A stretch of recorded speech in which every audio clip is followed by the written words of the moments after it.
All right, let's talk about one of the biggest, longest-running dramas in music history. I'm talking, of course, about Beyoncé and Rihanna.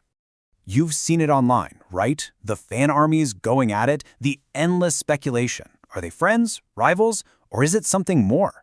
Well, according to the information we're looking at today, things have apparently gotten so tense, it's reaching a whole new level.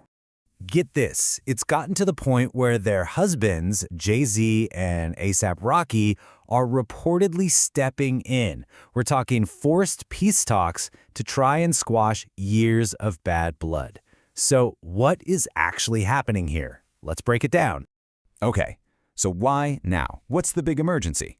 Well, this isn't just a friendly, hey, can you two please get along suggestion. The word is, it's more like a demand from Jay-Z and A$AP Rocky. They're trying to put out a fire that's been smoldering for a long, long time. And insiders are saying it's not easy. Apparently, they're dealing with, and I'm quoting here, very strong-willed women. They're just trying to keep the peace without rocking the boat. But it really makes you wonder, right? What is the problem that it needs this kind of high-level family intervention? All right, let's get into the official reason for the current drama. For Beyoncé, it all comes down to one single thing: loyalty. And as we all know, Queen Bee is fiercely private. For her, trust isn't just important, it's everything. And the person testing that loyalty? A controversial gossip blogger named Jason Lee.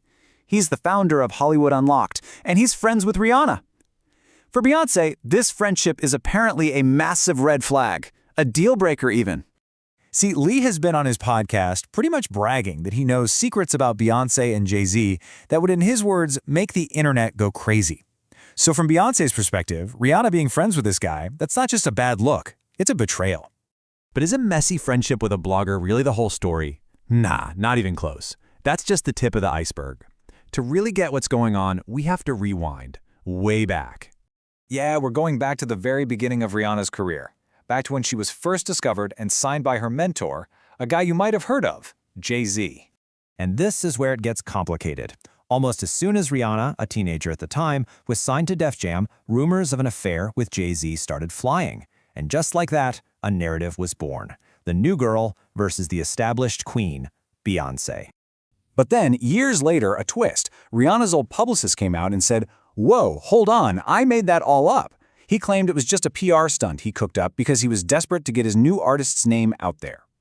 This guy, Jonathan Hay, even said he felt ashamed about it. He claimed Jay-Z's reaction at the time was basically to shut it down, saying something like, dude, she's a minor, because Rihanna was only 17. Case closed, right?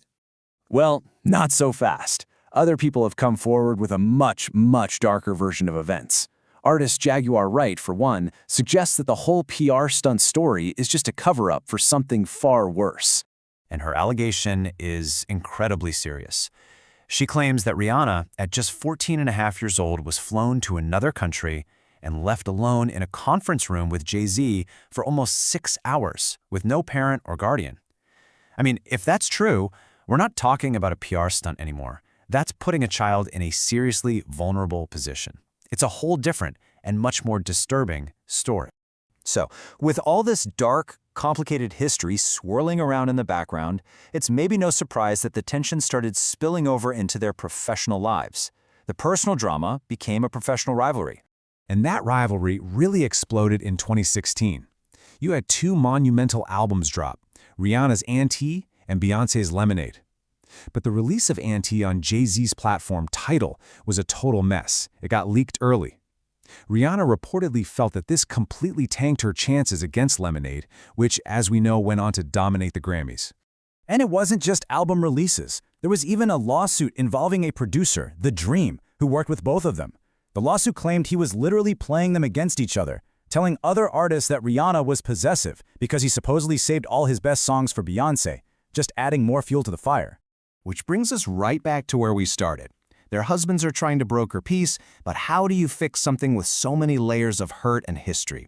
It feels like we're at a total stalemate. Now, to be fair, it's said that Rihanna has tried to smooth things over. She's praised Beyoncé in public, called her an inspiration, and even once said she'd love for Beyoncé to model for her Savage X Fenty line, extending an olive branch. But crickets. Apparently, those olive branches have been met with silence.